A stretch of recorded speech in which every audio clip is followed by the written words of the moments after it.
la centralisation des données pour mieux de transparence waaw loolu déjà le fait que ñu fusionné ko rek déjà dafay wane ne daal Sénégal mi ngi conformé wu ci FMI bon maintenant pour être objectif jusqu'au bout il y a le revers de la médaille mooy il faut que ñu samp ay laaj parce que FMI tam lu mu bëgg bu ko fàttee mooy subvention yi mu dañ waaw parce que ñoom xam nga ci conseil des ministres ba ñu passé annoncé nañ benn plan d'urgence léegi je crois que plan de redressement bi moom suul nañ ko léegi dafa mel ni nekkatul waaw parce que bu ñu duggee ci ak FMI lépp FMI moo ñu tënk il faut un nouveau programme avec le FMI ci juin bii nii normalement war nañ finaliser lépp ak FMI léegi plan d'urgence boobu nag boo moytul bon mën na andi ay xeetu subvention en tout cas on peut assister à un rétrécissement des moyens d'intervention surtout social de l'État. Mais parlons de cette anticipation courant bi li ci jëm ak yooyu voilà ak remboursement yi tey jii FMI nan la ko mën a interpréter avec cette anticipation. non Bloomberg bi bindee ba pare économistes yi noonu lañ ko interpréter pour defaraat signature Sénégal parce que signature bi moo commencé woon yàqu xam nga tey ñu bëri nangatuñu lebal xaalis parce que wóolatuñu mais léegi y a une reprise de confiance des investisseurs vis-à-vis du Sénégal réew mi nga xam ne ñëpp ñu doon daw léegi Sénégal neex na doxantoo Yacine dégg nga dem Sandaga booy rombee sax réew mi nii yow sentiroo ko nii am na benn ngelaw bu sew bu lay dugg nii seetlu woo ko amoo peex mi yow yëgoo ko wala yëgoo peex mi man de temps yi dama gii nii li muy tàng yëpp damay sentir benn peex waaw parce que daal dafa am mel ni am na lu ñu waroon mu jug parce que fudd lañ daal ñu ngi fudd ba li ñu waroon jug na waaw man loolu laa gis de loolu laa sentir waaye démb arena fees na de waaw xam nga fees na dell sax mais waxu arena droit la ñuy politique seen politique loolu amul benn problème loolu na lépp nekk jàmm rek gis nga xoppaate beeg yooyu noonu fii ba Thiès raay bi bëgguma koy waxee noonu nag pour nit ñi def attention la fii ba Thiès raay bi ay xeer la dañ moytu bu baax a baax fi jëm ku nekk am nga xeer bu tolloog sa loxo dañ ko fi gisoon ci réew mi xam nga nañu moytu fitna baaxul politique programme la ak projet ku amul programme ak projet jox nañ la 2 ans ñam la mënoo li laay war a suuli mayel nit ñi jàmm yow yaa may dégg que nee nga tu comptes laisser gouverner apparemment on t'a laissé gouverner tu avais les coups de France vous avez mis le pays dans un gouffre profond pardonnez-moi la répétition à cause de cette incompétence notoire notable notifiée notariée articulée à l'inculture incurable au tâtonnement expérimental mais finalement may leen ni ñu jàmm la ñun Sénégalais dañoo sonn yéen a ngi ak seen i caisse noire ñun amuñu caisse noire seddoo leen bokk leen ñun seen caisse noire bi ak lépp yéen a ngi ci jet privé ya yéen a ngi ci takkum jabar ba noonu laa koy waxee noonu parce que ay signes de richesse la encore de richesse subite ngeen may ñun jàmm nag ñun béyeg li muy ratoo ko yaakaar doo mandi soow gumba ko saraxul bayka ak yalwaanam soori wata payit. Très bien alors Mamadou on revient sur cette anticipation des paiements nee nañu avant l'arrivée du FMI lan lañ ci mën a jàppandi en attendant est-ce que véritablement cette décision également est liée aux discussions en cours ak le Fonds monétaire international. Ousmane Sonko de ba mu nekkee premier ministre Sénégal ba léegi. guleet réew mi anticipé. dañ ko football rek ñu ngi soog am anticipation. dañ ko football réew mi anticipé. football ñaaw na de. nga ne. football ñaawul. lan moo ci am. waaw. le gars kat il était encombrant gars yi ne ko puusal de gisoo waa ji na mu noyyee ba mu ñëwee keroog. waaw tàpp bi la tuuti quoi kenn léegi tàpp bi. kër xëccoo teg ma tàpp bi kenn nekkul di voilà bon lii tey man je crois que encourager gouvernement bi ci dynamique bii ñu nekk parce que quand même jàpp naa ne li ni mel am na solo parce que tey jii nii suñu bailleurs yi ak suñu partenaires yi amoon nañ jeexi jaaxa trop ci Sénégal tey bu ñu demee ba ne Sénégal de mi ngi anticiper ci li nga xam ne moom mooy fay ay borom ak ñoom seen surtout ak li nga xam ne dund nañ ko fi lépp donc dañuy ñaan yàlla rek dynamique bi mën a continuer ba restaurer li nga xam ne moom mooy cette relation de confiance bi nga xam ne am na suñu diggante ak bailleurs yi parce que tamit quoi qu'on dise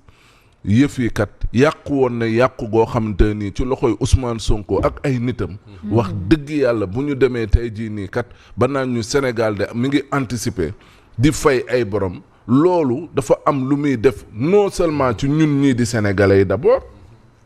parce que dinañ xam ne kat yëf yi coppite commencé na am mais beneen bi même bailleurs yi nga xamante ne nii kat demoon nañ ba tourner le dos au Sénégal dinañ ne gars yi kat def leen nag feede daa mel ni yëf yaa ngay tàmbalee neex kon boog nañ jéem a xool yan possibilité nañu mën a am pour véritablement génn réew moomu ci li mu nekk parce que tamit xam nga nit dina nekk ci jafe-jafe sax du def effort pour génn ci mais tey effort bii ñu def nii mais munut nekk loo xam ne day nul noo mënti def suñuy partenaire dinañ ko interpréter et jàpp naa ne ce sera dans le bon sens et surtout loolu mooy li nga xam ne moom moo ci am solo parce que tey suñu défi majeur économie bi moom mooy wax ji et jàpp naa ne bu fekkee ne xel yaa ngi tàmbalee dal ci mbirum économie bi donc jàpp naa ne kon loolu lu am solo la à quelques encablures bien sûr de la venue du FMI loolu am na ci solo parce que dina tax FMI ci boppam sax bu demoon ba amatul yaakaar ci ñun wala bëgg a tangal mbir yi wala bëgg ñu indil jafe-jafe dina ne attention kat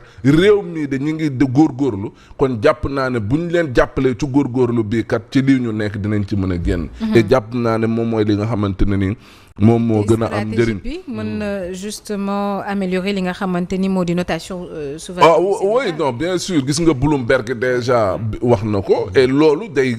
bien sûr il faut mu am impact. il faut mu am impact parce que bu fekkoon ne dafa am nu ñu doon xoolee tey dinañ ñu am beneen bët bu ñu tàmbalee waat di xoole di reconsidérer encore peut-être li nga xam ne amoon nañ ko comme ay xoolin goo xamante ne nii gu négatif la ci Sénégal xaj na tey dinañ dellusiwaat et gën a xool ne tey nan nañu war a mën a def pour réew mi nga xam ne kat wane na volonté justement pour mu bëgg a génn ci li mu nekk waxi yi nga xam ne ay waxi ndax sa xandang la yoo xamante ne nii jëmaliwul réew mi kanam donc dès lors que ñu ngi génn ci loolu bay dugg ci phase boo xam ne il y a plus de responsabilité et plus de nan la tuddati conscience ci li nga xamante ne nii mooy par rapport ak les enjeux de l'heure jàpp naa ne loolu lu am solo la maintenant par rapport ak ay ñoo xamante ne nii ay plus fort reste nañ dajaleeg ay yoo xamante ne nii sax ay amul bopp amul genn dëkk bi weesu nañ loolu ñun nekkatuñu ci temps wu ay mobiliser nañoo nekk ci yenn ak yenn ñun lu ñu tal moom mooy cin na tàkk lu ñu tal mooy nit ñi bu ñu feebaree nañu faju lu ñu tal moom mooy nit ñi dañoo am problème mu xëy nañu am xëy lu ñu tal moom mooy comment faire justement pour restaurer cette relation de confiance entre ñun ak les bailleurs mais le reste yëpp li ci des yëpp ay waxi caaxaan la takki rajo 10 ans ñu jox la réew mi 2 ans nga nërmeel ko bëgg a takkate ay rajo loolu noonu moom nit ñi weesu nañ loolu. pour revenir xëy na ci mobilisation bi démb retenir nañ ci quelques kàddu muy par rapport ak élection locale yi nee na y a pas moyen Siko que ñu reporter élection yi qu'on n'y pense même pas. waaye dama ne la soxna si ki wax fukki at takki rajo fukki at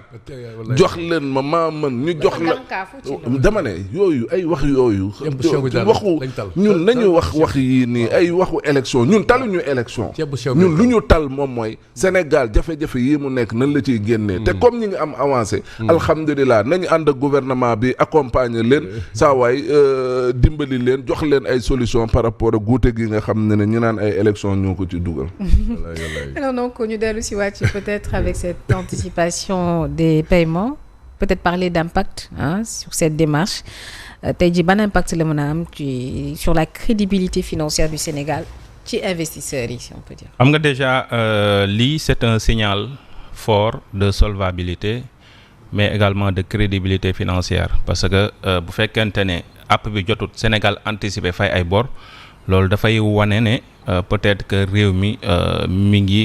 lëkkali ko waat ngir mën a taxawaay bi mu am te xam nga investisseurs yi moom confiance kese la te lii day gën a may confiance ñi nga xamante ñoom ñooy investisseurs yi mais également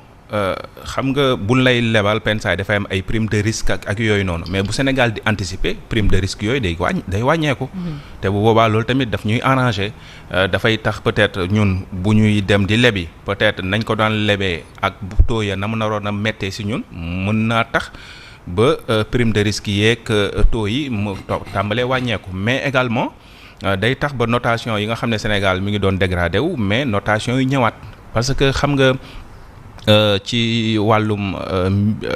investissement ak yeneen comme je l'ai dit tantôt mbir mi confiance kese la mais également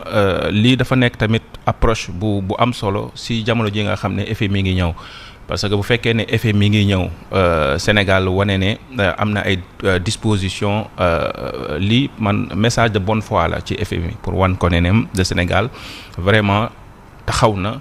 ngir honorer li nga xam ne moom mooy ay engagement parce que tamit affaire bi relation de confiance la parce que boo lebee bor